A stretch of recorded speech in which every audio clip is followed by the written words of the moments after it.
Yusuf putra Yakub, bagian 6. Belas kasihan Allah. Kejadian 42 ayat 24 dan 25. Maka Yusuf mengundurkan diri dari mereka, lalu menangis. Kemudian ia kembali kepada mereka dan berkata-kata dengan mereka. Ia mengambil Simeon dari antara mereka, lalu disuruh belenggu di depan mata mereka. Sesudah itu Yusuf memerintahkan bahwa tempat gandum mereka akan diisi dengan gandum, dan bahwa uang mereka masing-masing akan dikembalikan ke dalam karungnya, serta bekal mereka di jalan akan diberikan kepada mereka. Demikianlah dilakukan orang kepada mereka itu.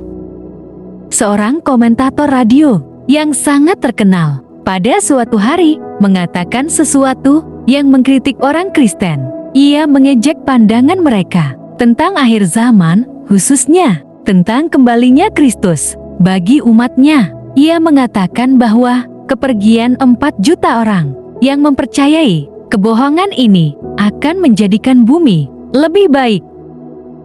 Tidak lama kemudian, jaringan tersebut memohon maaf kepada setiap pendengar yang merasa sakit hati. Namun komentator itu sendiri menolak untuk meminta maaf. Akibatnya ia menerima surat-surat berisi ungkapan kebencian, kutukan, bahkan ancaman pembunuhan dari orang-orang percaya.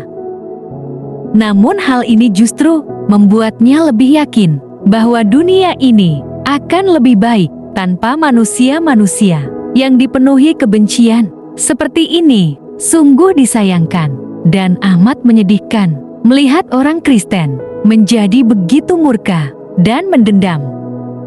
Benarlah yang dikatakan Joseph Stowell, pimpinan sekolah Alkitab Moody, ada terlalu banyak kebencian dan terlalu sedikit belas kasihan ketika para pengikut Yesus menghabiskan lebih banyak waktu untuk mengutuki musuh mereka ketimbang berdoa atau menunjukkan kasih kepada mereka, maka mereka kehilangan kredibilitas rohaninya. Kita melanjutkan pembacaan kisah Yusuf pada Kejadian pasal ke-42. Setelah lewat 7 tahun kelimpahan yang ada di tanah Mesir itu, mulailah 7 tahun kelaparan. Seperti yang telah dikatakan Yusuf, di setiap tempat kelaparan melanda, tetapi di seluruh negeri Mesir masih ada roti. Pada saat itu, kelaparan juga terjadi di Kanaan. Setelah Yakub mendapat kabar bahwa ada gandum di Mesir, berkatalah ia kepada anak-anaknya, "Mengapa kamu berpandang-pandangan saja? Lagi," katanya, "telah kudengar bahwa ada gandum di Mesir. Pergilah ke sana dan belilah gandum di sana untuk kita, supaya kita tetap hidup dan jangan mati." Lalu pergilah 10 orang saudara Yusuf untuk membeli gandum di Mesir. Namun Yakub tidak membiarkan Binyamin, adik Yusuf, pergi bersama-sama dengan saudara-saudaranya, sebab pikirnya, jangan-jangan ia ditimpa kecelakaan nanti. Jadi saudara-saudara Yusuf datang dan sujud kepadanya dengan mukanya tertunduk sampai ke tanah. Ketika Yusuf melihat saudara-saudaranya, dia segera mengenal mereka, tetapi mereka tidak mengenali Yusuf. Mendengar kisah yang terjadi, apa perasaan kita?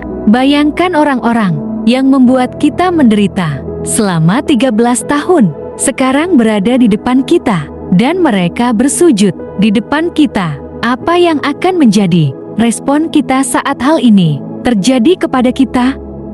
Seperti pepatah orang Tionghoa, 10 tahun tidaklah terlalu lama untuk menunggu momen yang tepat untuk membalas dendam. Lihatlah bagaimana aku akan membalas, karena kalian berada di bawah kekuasaanku. Tetapi tidak demikian dengan Yusuf. Dia bahkan tidak langsung memamerkan siapa dirinya. Yusuf malah sangat sedih karena saat saudara-saudaranya membicarakan soal menjual dia, mereka berkata, "Betul-betullah kita menanggung akibat dosa kita terhadap adik kita itu." Bukankah kita melihat bagaimana sesak hatinya ketika ia memohon belas kasihan kepada kita, tetapi kita tidak mendengarkan permohonannya? Perkataan saudara-saudaranya membuat Yusuf memikirkan adegan ketika dia dicelakakan. Pasti sesuatu yang menimbulkan trauma yang mendalam ketika dia memohon kepada saudara-saudaranya, tetapi tidak seorang pun yang mau menolong dia. Hati mereka begitu keras dan kejam terhadap anak kecil. Akibat kekejaman mereka, Yusuf dijual dan harus menderita. Selama belasan tahun, Yusuf lalu menyembunyikan diri di kamar dan menangis. Dia bisa saja meminta mereka mengangkat muka mereka agar melihat siapakah dia. Jika mereka tidak mengenal dia, dia bisa memberitahukan, "Akulah Yusuf yang telah kalian celakakan." Dia bisa saja memperlakukan mereka dengan buruk, menjual mereka sebagai budak atau bahkan membunuh mereka. Namun Yusuf tidak melakukan semua itu. Mengapa? Perhatikan apa yang Yusuf katakan kepada saudaranya. "Buatlah begini, maka kamu akan tetap hidup. Aku takut akan Allah." Yusuf tidak membalas karena ia takut akan Allah. Seorang yang takut akan Allah tidak akan membalas kejahatan dengan kejahatan. Kelembutan hati Yusuf terhadap mereka terlihat. Pada kejadian ini, ia mengundurkan diri dari mereka dan menangis. Ayat 24. Meskipun akal sehatnya mengatakan bahwa ia harus tetap berlaku seperti orang asing bagi mereka karena mereka belum cukup direndahkan. Namun mau tidak mau, rasa kasih sayang alami itu bekerja juga karena ia memang seorang yang memiliki roh yang lemah lembut. Hal ini menggambarkan belas kasihan Allah kita yang lembut terhadap orang-orang berdosa yang bertobat. Sebab setiap kali aku menghardik dia, tak putus-putusnya aku terkenang kepadanya. Sebab itu hatiku terharu terhadap dia, tak dapat tidak aku akan menyayanginya. Demikianlah firman Tuhan. Yeremia 31 ayat 20. Yesus mengharapkan kita agar menjadi teladan bagi dunia dengan membiarkan terang kita begitu bercahaya di depan orang, supaya mereka melihat perbuatan kita yang baik dan memuliakan Bapa kita di sorga. Matius 5 ayat 16. Salah satu cara untuk menjalankan hal itu adalah dengan menaati perintahnya untuk mengasihi musuh-musuh kita, menaruh belas kasihan kepada mereka, dan mendoakan pertobatan mereka. Semoga Tuhan Yesus memberkati.